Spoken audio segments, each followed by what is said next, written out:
ola munu be yenno ni ambe ko sugu ke anga to an kono e tumaro la wasote olma che faria ni nana wo barakero la nye no e munu fana be tanu ka papier be bi wolo ni sosdra bine bolo malla o asile politique bi wolo bini bolo malla e du mangata na ya so bara jolente bolo ya e résidence jolente bolo ya e bina visa sur tout mekana kadaka ambassade te visa glan ka dima c'est-à-dire ambassade te taradura visa dima non non non e beta soro mo be ne be bo Mali kono kana Italie ne e beta visa nyini Italie ambassade mi be Dakar e ka dossier o beta glan consulat la o beta déposer BLS la AC 2000 kono mais e bina ta Italie euro jume Sardinia euro jume Sassari Noro Cagliari Parma Padova Bologna Roma e beta euro mina o euro préfecture de be nulla au stade na ya soro bara hukmudo a euro inspectorato di lavoro o de be nulla au stade di mo minye pratique ke abado ma en même temps abe nulla au stade ci kata fana ambassade la misali la ni e ba fe kana Sassari préfecture olmani lavoro subordinato do inspectorato di lavoro debe patronga hakelaje ka patronga document belaja dafalendo no lawsta kelembe di patroma kelembe di mo mnye pratique ke kelembe blakata ambassade la mena misale la sosdra be bolo aturuna etara kata visa nyini ne ka demando olubi ka dossier be dafalende ta papier ndirima kustura mina ka blakata a bunde nana malila aka papier turuna aka laɲine ka segi papier min b'a bolo numéro min b'a la kustura min y'a d'a ma Sassari de do maintenant Sassari b'a lajɛ oui bunne ka papier bɔra anw de fɛ yan bunne ye papier sɔrɔ anw de fɛ yan mais a bɛ commune min fana kɔnɔ o ye Algérie de ye o bɛ enquête kɛ yan commune na est ce que résidence b'a la yen nɔ maintenant IMSI fana bɛ ɲininka est ce que a bɛ baara la est ce que a bɛ taxe sara est ce que o jaabiw bɛɛ mana dafa u b'a fɔ problème foyi t'a la a ye visa di a ma ka na. Maintenant il y a ça résidence jolenti bolo bara jolenti bolo maintenant il y a un rôle là il y a résidence hérité MC rege de pala idari matme on future ko la gameto dala tuma do la wa foko déjà nga la ni kunye nimbe ya be balo anga fondrone la bonus ni fonde la aw kana visa dama o ya folo aflana papier mbe bolo ni a verbal kala abe papier ngono ka foko e manga sigi kata ifasola parce que ga azili ma azili accordé ye kuma mun fo kuma numa jo kalaka mais en cas ni tariga jamana le bisika problème solo ola e mangata oh e ka papier ntuna e tara ka visa nyini kono una nana e ka kustura ya la je sos grado ou ya la je azili do ou ya la je ka verbal bi olu fait déjà maintenant ou verbal la je ou comme son saisi ou ya la je ka fo ah iya fo ko e ka musokorba te i chiko ga chokorba te mo shiti ko abe tanya na ko folu sara jakmanu fo te erete mo shido mais monde c'est mal la fois ta papier wala na ka do dro ba fo ka bana archive kono papier munu beno ba be annulé et puis on va ni tribunal fait ka fo ko non ambassade fait ka foko o kana visa dima o ya rezetele sira kele min be kramo ke foni fin ta to yime foni ni baton takala foni baton takala ola o risque be fe mununa pourquoi na on tara malila on beta ambe yala nanga Italie séjour malla ne ya fo plusieurs fois mba fo ka sega ka harna ya soro nene no fodro ka video datugu chama be sira ante ka ke kamo la sira ambe ka ke kamo bla sira parce que ni sosdra bi bolo beta ko se ka visa di mani contrat bila ni résidence bila tout ko se ka visa di mebena tumo la harna soro ni na no ba milila o be motif de travail di ma ni ka contrat ka ni contrat bila résidence bila problème tala parce que sosdra mi nambe ka fo ni ala sona amena émission min ke semaine nata o ye amena tunga baroke o ko fe amena kana kuma sosdra yoro do amena wala sosdra ire papier sosderia papier da dambele ben yoro inti ga famu sosdra ire papier be di fasola ne frada man kunta fe ka wala kada ka be mo de pousser ko bla fenna fembe ni kololo bala mais 10 ans min be ko ni ye sosdera fallait ka ke 10 ans kitse ka ti fasola mba baraki sosdera yere na bi bolo sosdera saria ko feumbe feuna no lu yi soro ibe tana yi fasola mais ni tarana e wati kungruni do de be no ibo drone de ketet mo ka we sosideria yi susideria bon ni o yeba ko ke 10 ans ku ti se kata 10 ans ko ambo bla sosdera yere femme ni femme mbato na bi bolo be se kati fasola ni ala sona video be sira la kana ni ala ka je mais ni ya fo be man nga chama pousse kata parce que man nga ke ya fo ne ke nte ni na kuma kan ko de mo kelen fo man nga ma be mba video datu ay wala telephone ko bune ngona ma nyo fo awu da chokoroba do ngo problème tal ne ba gele ya ne ta gele ya de awo boy ba donc ka fo sisa mun kadi nyengo o nye bara so me bara la et puis abe man nga nu Ernesto na ngo kelen fo mbo kelen dro bi mbo kelen dro ne fo bi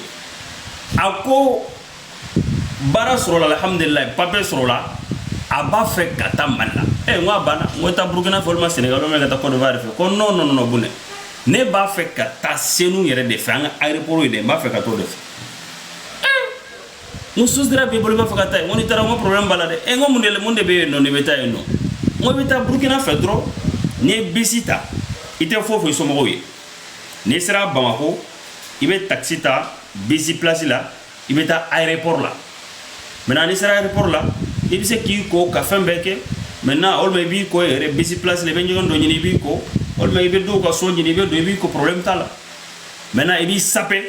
ibe wulel ke ka fu ga bol be sera la kana ol me ba fo ibe do fouiller depuis ma bouya iba be planifier ke maintenant iba e nou be na arrivé yoro la ibi ka sari wota dro iba ke na fo be ga bo aéroport kono maintenant be no kumbe ya bana akono no bune hote ne yere de ba fe aéroport mimbe akofe femi ba kofe seno aéroport kofe mo fo te ni abi onte pisi de be gedron de be abi onjole ba fo te ma fe ko ye e même ta mbotola ni nga sari o ba ni nga parfum madame kana kumbe ne yele la ne ngoni ye man gagre ne ngoni ye man gagre ye mo be aéroport kofe pe ye botola menani sari o mena madame kana kumbe ne ngo jaten mo problème dara on me wanga tlonge bebla ni tarania problème sur le kana wole de no ko bunen tiwele membeta fonga ta ko curiosité bona o te manga mono be tungara ni manga mono taranyo fa e bor la e nanga mo boro ambe sia Ernesto ko kanga to tamba to ta ora sosideria azir politique mon frère kanata ire sigi bal mais sosideria condition do be ne olu yi so saria kwao amena ndadola mena kuma so ngake parce que nanya ke e man ngame ngo wale be ta ko fe ngana no ni ko ma ko so dara be kibise ko na te ko falso ko na de mena ko falso ne re ba wele mba fa mena medreti ke mba fa kana enya ne afa de ngo harna be talla haragana igani soirée ni mais ni ta sien folo ni mba fore ndaro ni afa ni ta sien folo de ne ni fa ka tani sien tan ya ka tani sien mo nya fo Facebook ka nya fo TikTok ka nya fo hari réunion ke rola akacha nya fo yoromna parce que irimerte de akerade e batigi be har sanin clara ka fokal be tigu aw konate manamana de ay balmo do be en rola lo e jate inde ne o ngo jate inde bibita soro velours be velours do velours complet ayo de no marago anjo tala anjo na an nganga ifeme yira awla nanyo yira wala ka blawe chiga foro de abana chiga foro chiga ninkuru chiga kene ko sene ka si ka chiga de gebo poemba me anyanto sana ngwa plonge la anya bio anya sira yira wala akira molo baray sisa chiga de gere te soro ola ambalma munumbe naw ka papier ba bulu malla ni papier be tunu ala la jarabi be mais anya fo bamanan kana ka sege ka fo maraga kana ka sege ka fo flaka na suraka kan mali kan fen be dogono bobo k'a fɔ a sugu bɛɛ la n'aw taara Italie séjour carte d'identité code fiscal i ka carte bancaire o bo i k'u bila yɔrɔ la yɔrɔ min i mago foyi tɛ se yɔrɔ min ma walima i k'u di i ka musokɔrɔba ma ko kalifa yɔrɔ dɔ la walima i k'u mais pourquoi i bɛ taa gɛrɛ na n'i ka papier i bɛ taa yala n'i ka papier i bɛ taa suguba la n'i ka papier Mali mako foyi tɛ i ka Italie papier la i n'a fɔ Italie yan yɔrɔ la n'an bɛ taa baarakɛyɔrɔ la ne kɔni b'a ye k'a fɔ an bɛ bɔ n'an ka passeport de n'i bɔra n'i ka passeport fo n'a sɔrɔ i bɛ ka taa postura la fɛnba dɔ la walima i bɛ se ka voyager ka taa yɔrɔ la yɔrɔ min ni Italie carte d'identité tɛ se ka taa n'i ye sinon i bɛ yala n'i ka passeport ye mun de la Italie yan yɔrɔ la mais pourquoi ne bune bɛ taa n bɛ yala ni n ka séjour ye fo bɛ bin surtout séjour minnu ni tuma dɔ la n'a dɔnna k'a fɔ i taara i faso la n'a bɛ kɔlɔlɔ las'i ma o la ka bɔ video kɔnɔ an minnu bɛ Mali la ni aw bɛ nin kasara in kɔnɔ aw bɛ nin kɔlɔlɔ in kɔnɔ an b'a ɲini Ala fɛ Ala k'a ban mais k'a ɲini aw fɛ a ka taa visa demande kɛ surtout n'aw bɛ baara la problème foyi t'a la visa bɛ se ka di aw ma aw bɛ na aw nalen kɔfɛ ni mun bɔra la an n'o fɔ ɲɔgɔn ye ni Ala ka jɛ ye maintenant minnu bɛ yen ni asile kɔni b'u bolo Ala kana to a ka bin ka da kana binna problème do mais problème fɛn fɛn fana bɛ yen i bɛ taa sɔrɔ solution dɔ bɛ sɔrɔ a la mais i jilaja i kana don a problème kɔnɔ n'i y'a dɔn k'i bɛ se k'a éviter o kɛ o de ka ɲi n'aw sera Mali la n bɛ segin a kan a y'aw jilaja Ala kama Ala ni kira kama a y'aw ka papier bɔ aw yɛrɛ ka u dogo n'i y'a dɔn man ka kɛ i tɛ ko ɲuman kɛ parce que o fana ye tiɲɛ dɛ n'i taara e taara déjà i ye muso filanan furu ye fɔlɔ dun bɛ i ka papier ninnu bɛ dogo ale de ka yɔrɔ la e dun taara i ye muso filanan furu dɔrɔn i ye fɔlɔ bila kɛrɛfɛ i mago foyi t'a la et puis i bɛ yen fɛ de tout le temps n'a fɔra i ka papier ma a b'a dogo dɛ i ka nali bɛ bɔ a ma dɛ a b'a dogo dɛ ɔ taa di i ka musokɔrɔba ma ka d'a kan maninka musokɔrɔba n'o ye hɔrɔnw ye maninka yɛrɛ mana kɔrɔbaya ka san 60 sɔrɔ ka ban karamɔgɔ i bɛ se k'i ka du kalifa la san 60 ka taa i b'i ka du kalifa la mais o ji o duguma a tɛ fo goto maintenant n'aw taara ka taa ka jɛngɛ ka c'est-à-dire i ma tile muso ni ɲɔgɔn cɛ i ka papier dun bɛ muso fɔlɔ yɔrɔ la n'i bɛna so min na n'a y'u dogo Segu Magasa a bɛ gɛlɛya dɛ parce que maninka ninnu caman tilennen tɛ dɛ u caman i ma ye n'u bɛ taama da an bɛ bi ta datugu yan ɲɛ bɛ kunkolow dɔw bɛ ka na ɲɛ bɛ kunkolow dɔw la an ka bi ta an ka datugu yan sinon sini a bɛ gɛlɛya sini n taatɔ bureau kɔnɔ mɔgɔ dɔ bɛ taa jɔ sira la o tɛ mun na an bɛ bi ta an b'a datugu ci tiɲɛ dɔ dɛ maninka ninnu caman bɛ jate don e taara muso fɔlɔ papier bɛ bila o de ka yɔrɔ la fɛn bɛɛ parce que ladiri dɔ et puis ale de ba ye a bɛ ba place yɛrɛ ta yɛrɛ e taara filanan ta CD 223 taara kɛ hiki ye i labɛn papier ma ye k'i bɛna aéroport la a bɛ gɛlɛya dɛ tulon ka bɔ yen an k'an jilaja papier ninnu na an k'an jilaja Italie papier kana tunun an bolo karamɔgɔkɛ n'a tununna yɛrɛ i tɛ sunɔgɔ n'a tununna a bɛ bila boliboli la et visa tuma dɔ la a ka suma hali n'a y'a sɔrɔ Dieu merci Italie ye priorité di visa national ma visa minnu bɛ di walasa ka na Italie ni olu déposera olu tɛ mɛn olu tɛ bɔ an bɛ Italie fo la kosɛbɛ kosɛbɛ o bɛ k'a to caman bɛ yen nɔ une semaine i b'a déposer semaine kelen ni fɛn bɛɛ dafalen na a bɛ d'i ma ka bɛɛ fɔ ka bɛɛ waleɲuman dɔn ka ɲini Ala fɛ Ala ka an ka jamana in basigi kɛlɛ minnu b'an ka jamana in kɔnɔ Ala k'u ban an bɛ tunga la Ala ka tunga hɛrɛ di an ma balawu kɔlɔlɔ masiba Ala k'an kisi a fama jugu Ala k'an don kalo dibi la an k'an ka jamana in minɛ an ka ɲɔgɔn minɛ an k'an jilaja fɛn minnu bɛ an ka jamana sɔrɔ nin waati in na a ma nɔgɔn dɛ a bɛ digi an bɛɛ la n'i y'a information ye dɔrɔn i bɛ sina ka kɛ cogoya dɔ la ni se b'i ye yɛrɛ a information yɛrɛ tɛ bɔ yɛrɛ hali muso min y'a fɔ ni se b'i ye i bɛ sina ka daminɛ i yɛrɛ bɛ dimi muso in kɔrɔ parce que a bɛ k'a fɔ ko cittadino del Mali Mali in bɛ fɔ yɔrɔ min na i n'a fɔ i ka da datugu mais a bɛ mun de kɛ papier in sanfɛ a bɛ yen ko Mali maintenant a dɔw bɛ yen nɔ n'olu minɛna u b'a fɔ k'olu ye maliyɛnw ye quelque part fɛn juguba dɔ ka ɲɛsin an ka jamana ma ka ɲɛsin jamanadenw ma parce que dɔw ta la olu ka papier ka Mali kun t'a kan mais olu minɛna dɔrɔn olu ko olu ye maliyɛnw ye parce que fɛn fɔlɔ accord tɛ Mali ni Italie ni ɲɔgɔn cɛ accord tɛ ka maliyɛnw yɛrɛ filɛ a tɛ yen accord tɛ yen a filanan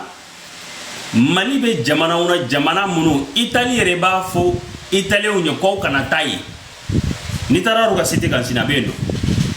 oh ni mo min beta jamana ka o fen ko fe ni beta jila je ki to so ni euro na ni euro ina mena euro do euro mi ni union européenne rete so ga jamana dem ne ka refle o kamo yambal ma ke mine ka siri ka ba ma ka bla ka dan la ka jango ante se ka so je merci oui accord de ko ka visa da makana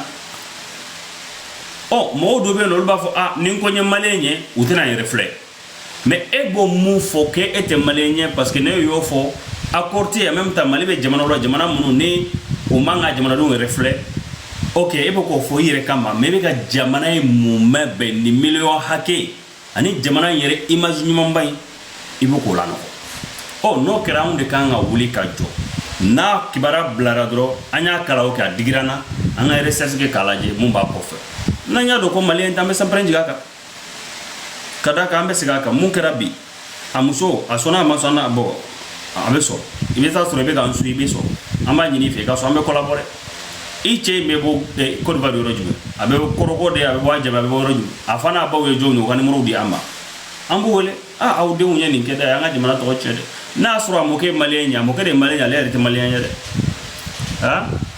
alete malenya de abe fo chugo me ala ka wula ya che ba fo chugo me nuduna lefu kono ba ko chwando la ka nyina nako mena ale mo ke de malenye olma atulma sama olma fake